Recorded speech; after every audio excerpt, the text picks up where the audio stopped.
If a stranger's voice is the last thing you hear before the darkness wins, you never forget that voice. Cold rain swept through the narrow alley as thunder rolled somewhere above the skyline, turning puddles into mirrors that reflected broken streetlights. Most people hurried past the entrance without looking inside, eager to reach warm apartments or waiting rides before the storm grew worse. The alley seemed like every other forgotten corner of downtown Savannah, quiet except for the rhythm of rain striking brick walls and overflowing gutters. Then a black luxury sedan stopped abruptly at the far end of the block before pulling away again, leaving behind a single figure lying motionless against the damp pavement. Monica Carter tightened the straps of her worn backpack and pulled her light jacket closer around her shoulders as she walked home after another exhausting 12-hour night shift at Memorial Hospital. Her feet ached from standing all night, and all she wanted was a hot shower and a few hours of sleep before returning for another shift that evening. She could have crossed the street to avoid the rain, just like everyone else. Instead, something caught her attention. At first, it was only a polished black dress, shoe barely visible beneath the glow of a flickering security light. Then she noticed the rest of the man, dressed in an expensive charcoal suit that was now soaked by the rain. A leather briefcase rested several feet away where it had fallen. Monica froze for only a second before instinct replaced hesitation. She hurried across the wet pavement and knelt beside him. The man looked to be in his mid-40s, his breathing shallow but present. Rainwater rolled across his forehead, while one hand rested weakly against his chest. Monica gently touched his shoulder. "Sir, can you hear me?" There was no answer. She immediately reached for her phone and called emergency services, clearly giving the dispatcher the exact location, while keeping her voice calm despite the growing urgency in her heart. The dispatcher instructed her to remain beside him until paramedics arrived. Monica placed her folded jacket beneath the man's head to keep it away from the cold pavement. She lightly held his hand, hoping the simple human connection might keep him aware of another person's presence. His eyelids fluttered slightly before closing again. Monica leaned closer, speaking with quiet confidence that came from years of comforting frightened patients during long overnight shifts. "Open your eyes, sir. Stay with me. You are not alone. Help is coming." The words were neither dramatic nor rehearsed. They were simply sincere. She repeated them again and again between updates to the dispatcher, never allowing panic to replace compassion. The man struggled to breathe, opening his eyes for only a brief moment before drifting away once more. Every time his eyes closed, Monica gently encouraged him again. "Open your eyes, sir. Just look at me for one more second." Minutes seemed to stretch into hours beneath the steady rain. Passing cars splashed through nearby intersections without slowing. A few distant pedestrians glanced toward the alley but continued walking, assuming someone else would help. Monica never considered leaving. She did not know the man's name. She did not recognize his face from newspapers or television. To her, he was simply another human being whose life mattered. The faint sound of sirens finally echoed through the storm, growing louder with every passing second. Red and blue emergency lights reflected across the rain-soaked bricks as the ambulance turned into the alley. One paramedic hurried toward Monica while another prepared emergency equipment. Before stepping aside, Monica squeezed the stranger's hand one final time and softly whispered, "Open your eyes, sir. You have already come this far. Do not stop now." As the paramedics carefully lifted him onto the stretcher, one of them glanced at the identification found inside his wallet, paused in visible surprise, then quietly looked back toward the woman who had refused to abandon a stranger in the rain, completely unaware that the life she had just helped save belonged to one of the most powerful billionaires in America. The ambulance disappeared into the rain with flashing lights fading beyond the intersection, and Monica Carter quietly picked up her soaked backpack from the sidewalk. One of the paramedics had thanked her for staying with the stranger, but no one had explained who he was, and she never asked. She simply hoped he would recover. After wringing rainwater from the sleeves of her jacket, she continued the familiar walk home through the quiet streets of Savannah, arriving at the small apartment building where she had lived for nearly 8 years. Her apartment overlooked the parking lot of a neighborhood church, and every morning after a night shift, she followed the same comforting routine. She placed her shoes beside the front door, brewed a single cup of coffee, watered the small collection of green plants growing along the kitchen window, and read one handwritten note that remained attached to the refrigerator with a sunflower magnet. The note had been written years earlier by her grandmother shortly before she passed away. It simply read, "Never walk past someone who needs kindness, because one day you may need the kindness of a stranger." Monica smiled gently every time she read those words. They had quietly become the compass guiding her life. After only a few hours of sleep, her alarm sounded again. She changed into clean navy blue scrubs, tied back her natural curls, and returned to Memorial Hospital for another overnight shift in the medical observation unit. Her coworkers often joked that Monica somehow found enough patients for an entire department. She never hurried frightened patients through difficult conversations. She remembered birthdays, learned family members' names, and stayed an extra few minutes whenever someone looked afraid of facing another lonely night inside a hospital room. She believed healing always began with making another person feel seen. During a short meal break, another nurse mentioned hearing news reports about a prominent businessman who had been rushed to the hospital after suffering a sudden medical emergency downtown. Monica barely looked up from her sandwich. Medical emergencies happened every day, and confidentiality had taught her never to speculate about patients she was not assigned to treat. She quietly finished her meal before returning to comfort an elderly gentleman who became anxious whenever thunderstorms rolled across the city. As rain tapped softly against the hospital windows once again that evening, Monica sat beside him and gently reminded him to take slow breaths until the storm passed.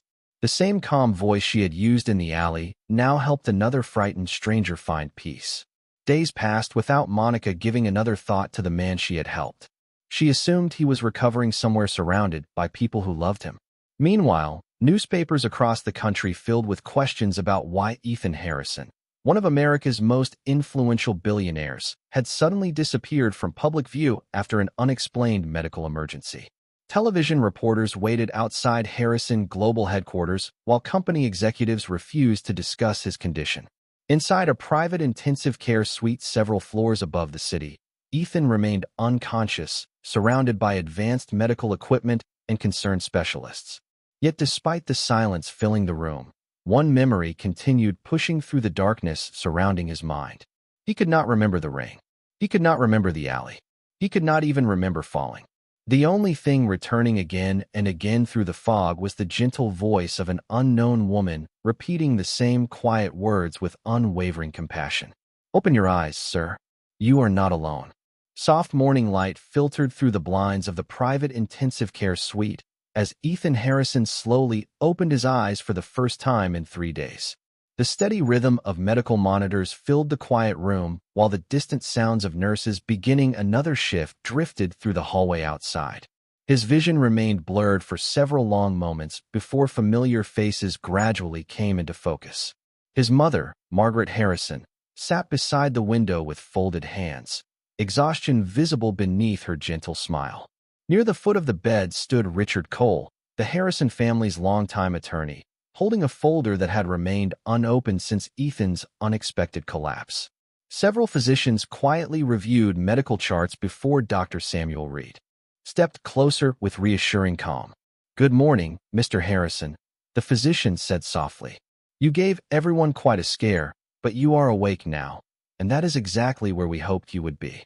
Ethan tried to answer, but his voice emerged only as a faint whisper. After taking a small sip of water, he looked slowly around the room. The expensive medical equipment, private accommodations, and familiar faces should have brought immediate comfort. Yet one question surfaced before every other thought. Where is she? The room grew unexpectedly quiet. Margaret leaned closer, believing medication might still be affecting her son. "Who are you talking about?" she asked gently. Ethan closed his eyes for a brief moment, listening to a memory that remained clearer than anything else inside his mind. "The woman," he whispered. "She kept telling me to open my eyes. She would not let me disappear." Richard exchanged a puzzled glance with Dr. Reed. The physician smiled slightly before checking Ethan's chart. "The paramedics reported that a woman stayed with you until emergency services arrived," he explained. "She called for help and remained beside you the entire time. According to the report, she was the reason responders reached you as quickly as they did." Ethan slowly turned his head toward the ceiling. He could not remember leaving the board meeting that evening. He could not remember walking through the rain or entering the narrow alley. Weeks of endless meetings, international travel, and constant pressure had blurred together until only one memory refused to fade. A calm voice had followed him through the darkness, repeating the same words with quiet determination. "Open your eyes, sir. You are not alone." Dr. Reed gently reviewed the medical findings. Ethan had experienced a sudden cardiac event brought on by severe exhaustion, dehydration, and prolonged stress. His condition had become critical because he had been alone when it happened. "You were fortunate," Dr. Reed said carefully. "The person who found you contacted emergency services immediately and stayed with you. Remaining conscious, even briefly, helped us begin treatment without unnecessary delay." Ethan remained silent, absorbing every word. For years he had believed success required carrying every responsibility himself. His calendar rarely contained a free hour. Meals were often replaced by meetings. Sleep became another appointment constantly postponed. Now, lying in a quiet hospital room surrounded by people who cared deeply for him, he realized that every business achievement suddenly seemed insignificant beside the memory of one stranger refusing to leave him alone in the rain. Margaret gently placed her hand over his. "We have been trying to identify the woman," she said softly. "The paramedics only knew that she left before anyone could properly thank her." Ethan slowly nodded, his eyes reflecting quiet determination. "Find her," he said without hesitation. "I do not care how long it takes. I need to tell her that I heard every word she spoke, even when I could not answer, because somewhere inside that darkness, her voice kept reminding me that life was still waiting if I chose to keep my eyes open one more time." While Ethan Harrison remained in the hospital recovering, the search for the unknown woman quietly expanded far beyond the walls of his private room. Richard Cole contacted emergency dispatchers, reviewed ambulance reports, and requested security footage from nearby businesses surrounding the alley where Ethan had collapsed. The Harrison family wanted only one thing. They wanted to find the stranger who had refused to walk away. Meanwhile, Monica Carter followed the same routine that had guided her life for years without realizing that one of the most influential families in America was searching for her. Every evening she arrived at Memorial Hospital before sunset, greeted coworkers with her familiar warm smile, and devoted herself to patients who often needed reassurance as much as medical care. She never mentioned the rainy night in the alley because, to her, there was nothing extraordinary about stopping to help someone in need. She believed any decent person would have done exactly the same thing. Several days later, Richard and the Harrison security team gathered inside a conference room where surveillance recordings from surrounding buildings had finally been collected. One camera had captured only distant headlights. Another showed the ambulance arriving. Then a security recording from a small grocery store across the street revealed the entire sequence with remarkable clarity. Ethan, still recovering but determined to watch, quietly entered the room as the recording began. The grainy video showed the rain falling steadily across the empty alley before a lone woman hurried toward a man lying on the pavement. She immediately knelt beside him without hesitation, removed her own jacket, placed it beneath his head, called emergency services, and remained beside him despite the pouring rain. Several cars passed the alley without stopping. A few pedestrians glanced inside before continuing on their way. Monica never moved. The recording contained no audio, yet every movement revealed calm determination rather than panic. She repeatedly leaned closer, gently encouraging the unconscious stranger while carefully watching for signs of awareness. Margaret Harrison slowly covered her mouth as tears filled her eyes. Richard lowered his gaze in quiet respect. Even experienced security officers who reviewed difficult situations every day remained silent, while watching a woman with no obligation choose compassion over convenience. Ethan asked the technician to replay the recording again. Then once more. Each viewing revealed another small detail that had gone unnoticed before. Monica shielding his face from the rain with her own body.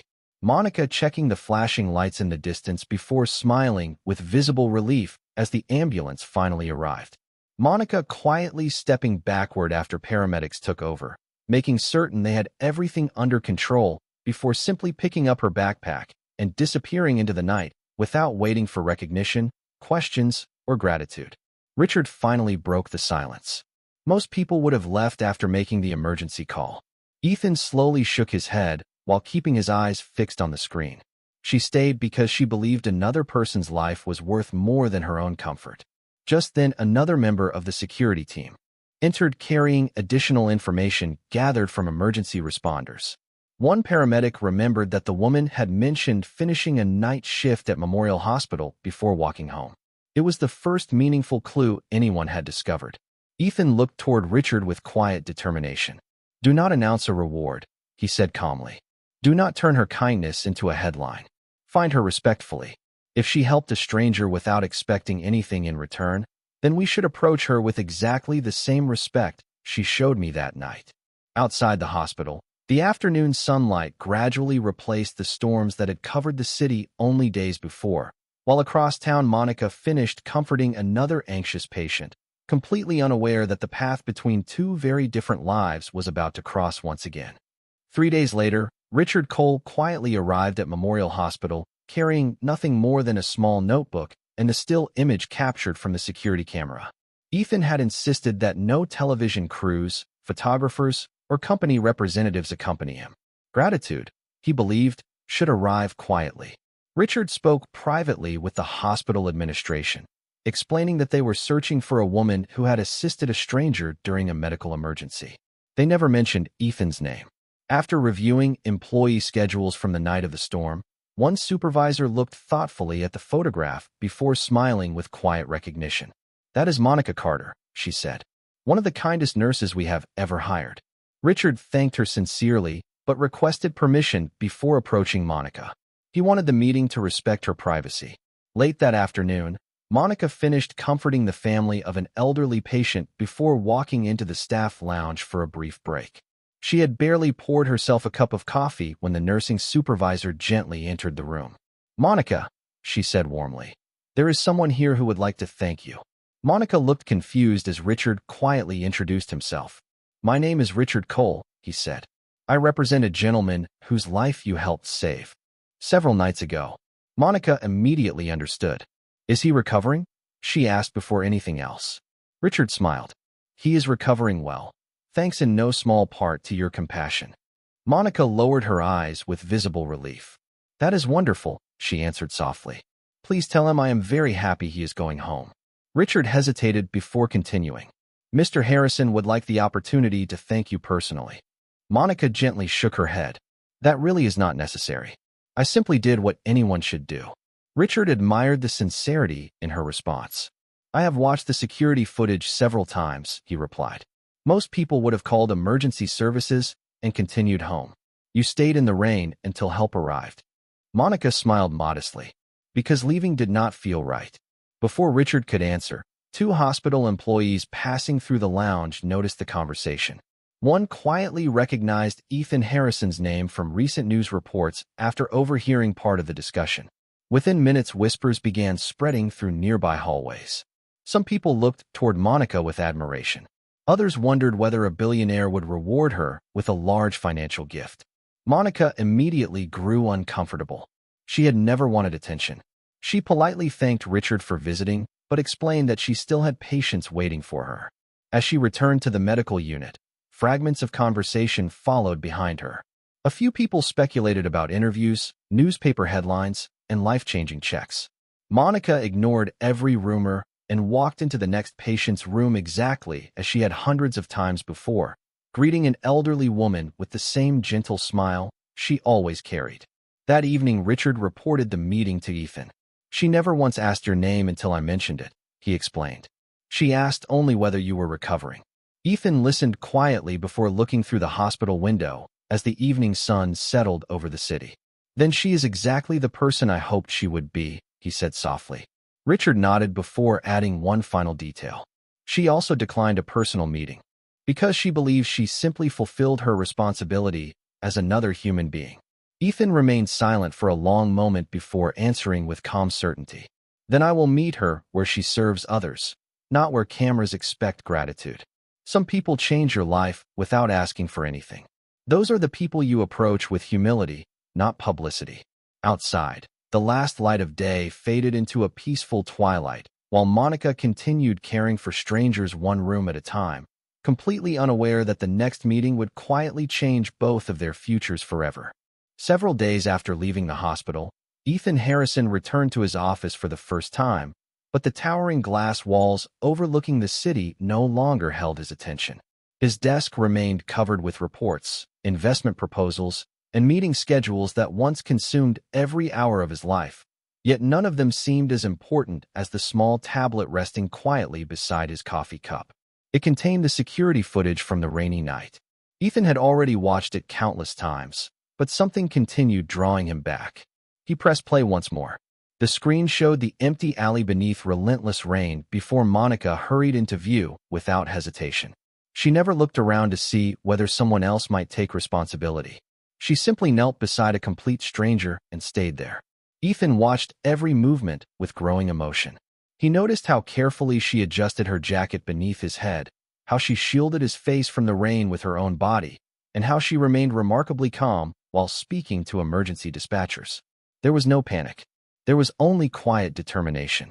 Because the nearby grocery store security system also recorded audio, the room slowly filled with the same gentle voice that had echoed through Ethan's memory since the day he awakened.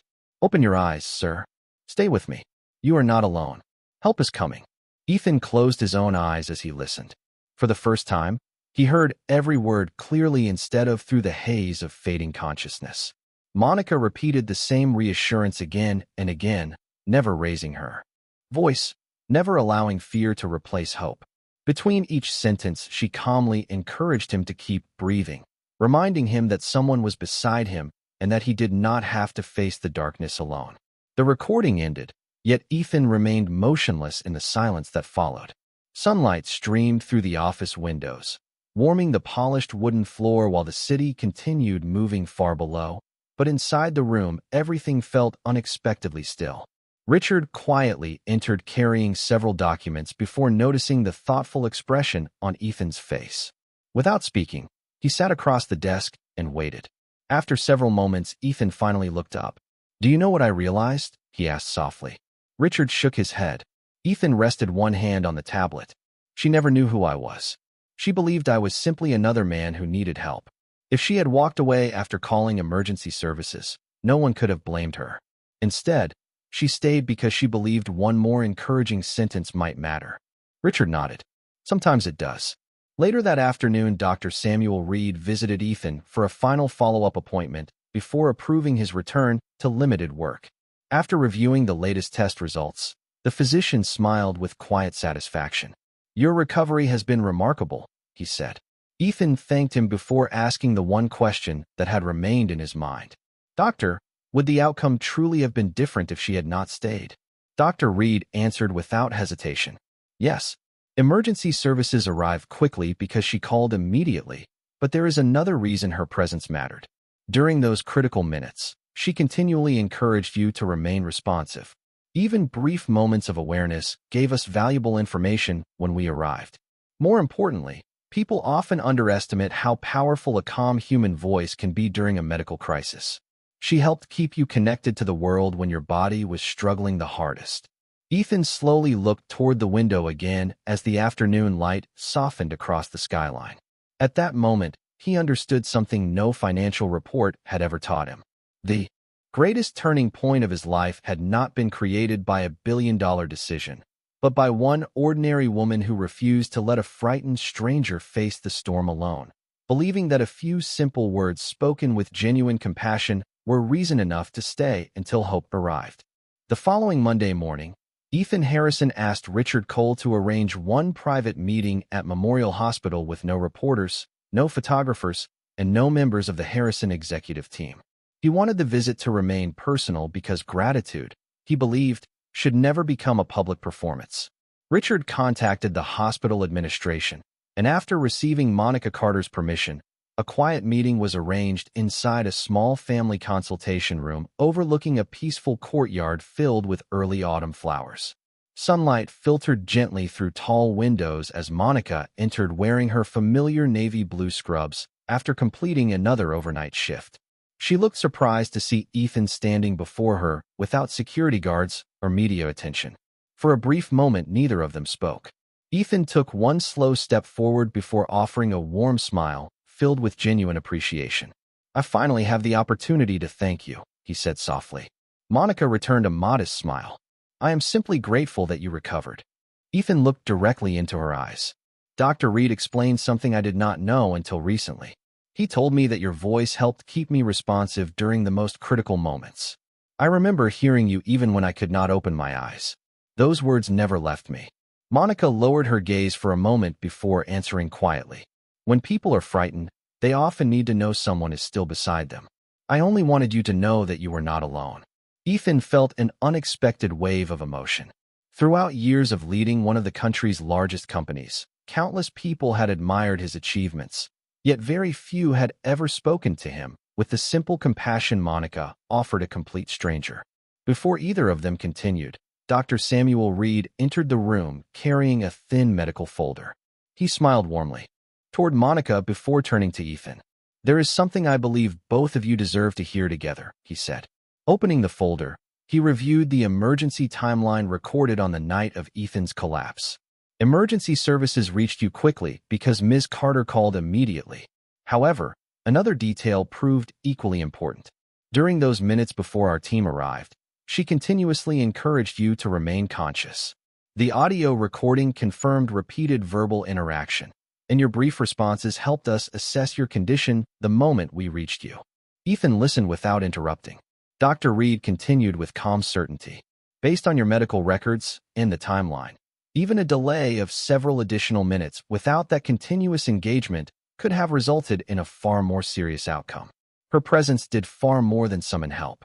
She helped preserve the opportunity for that help to succeed." The room fell completely silent. Monica looked genuinely surprised because she had never imagined that quietly speaking to a frightened stranger could have mattered so much. "I was only trying to comfort him," she whispered. Dr. Reed smiled kindly. "Sometimes compassion becomes part of excellent care, even outside a hospital." Ethan slowly turned toward Monica once again. The realization settled deeply within him. Every board meeting, every investment, every award he had received suddenly seemed far less significant than one ordinary decision made by a woman who chose not to leave another person alone in the rain.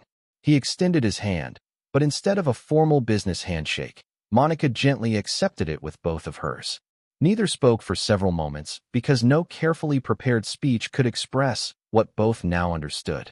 One life had been preserved through simple kindness, and that single act had quietly changed the future of them both in ways neither could have imagined on that storm-filled night. After leaving the consultation room, Ethan Harrison did not return to his corporate headquarters immediately. Instead, he spent the afternoon walking quietly through Memorial Hospital with permission from the administration, observing the people who worked behind the scenes without applause or recognition.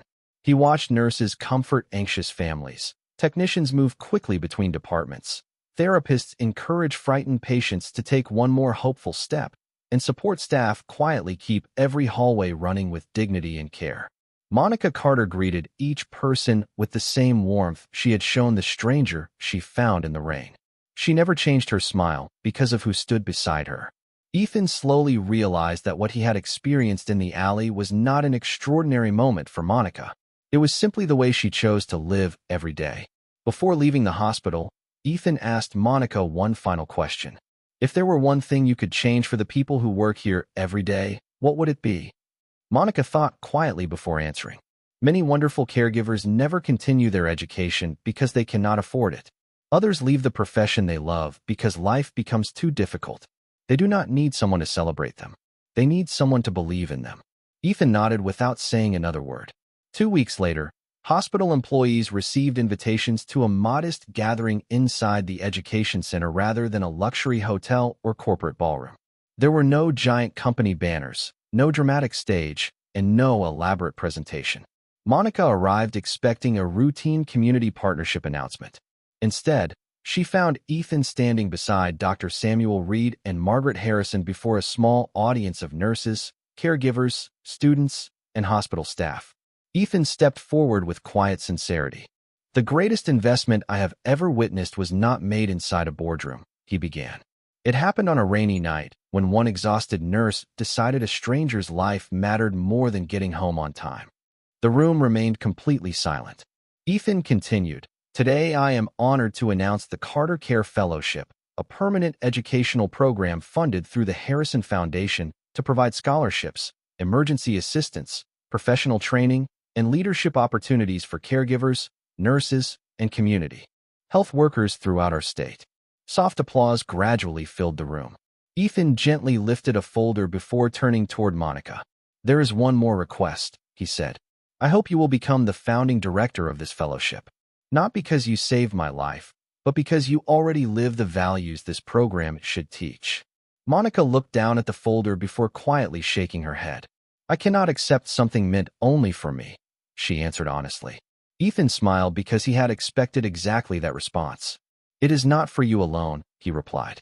"It is for every person whose compassion changes lives before anyone learns their name.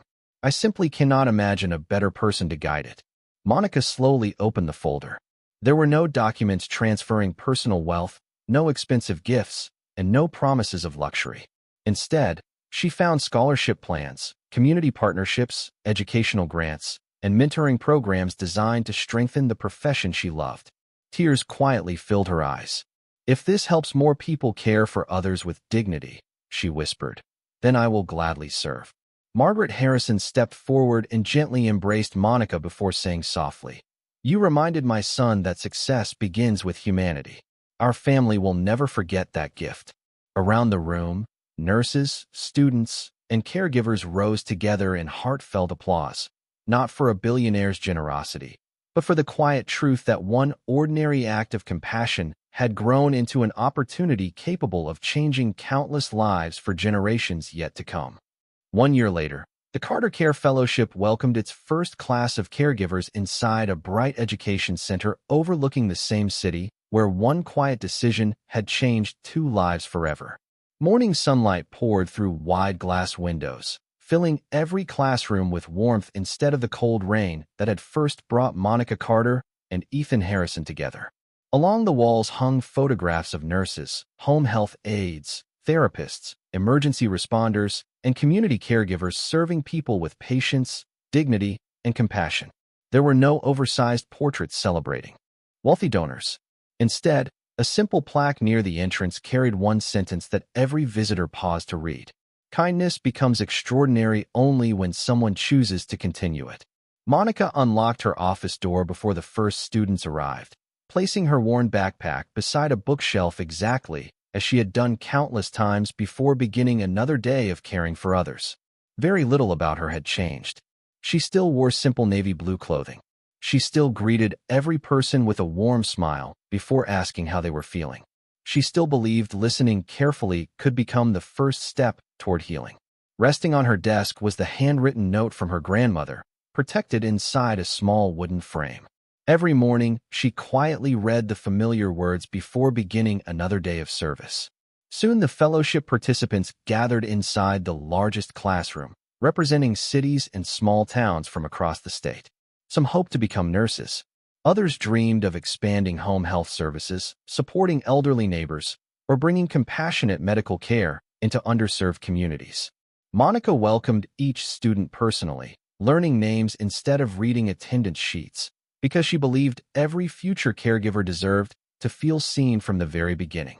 She spoke about technical skills, patience, teamwork, and the importance of remaining calm when another person's world suddenly changed. She never mentioned the rainy night that had transformed her own life. She simply taught the same values she had practiced long before anyone knew her story. Near the back of the classroom, Ethan quietly entered through a side door without security personnel, photographers, or public announcements. He chose the last row and remained unnoticed while watching Monica guide the discussion with gentle confidence. As students asked thoughtful questions and shared personal reasons for entering healthcare, Ethan realized the fellowship had already become something far greater than he imagined. It was no longer connected to one medical emergency or one grateful businessman. It had become a place where compassion would continue, multiplying through countless hands and hearts for generations. When the morning session ended, the students gathered around Monica, thanking her for inspiring them to believe that kindness belonged at the center of excellent care. Ethan quietly stepped outside before anyone recognized him. A gentle autumn breeze carried golden leaves across the walkway as he paused beneath a young oak tree planted during the fellowship's opening ceremony. Through the large classroom windows, he watched Monica laughing with her students while sunlight reflected across hopeful faces preparing to serve strangers they had never met. Ethan smiled softly before continuing toward the parking lot, understanding at last that the greatest return on any investment could never be measured in dollars, buildings, or headlines. It could only be measured in the lives transformed when one ordinary person chose compassion over convenience. The city moved peacefully around them as another beautiful morning unfolded, and somewhere inside the bright classroom, a new generation of caregivers quietly began carrying forward the simple words that had once reached through darkness and changed everything by reminding one frightened stranger that he was never truly alone.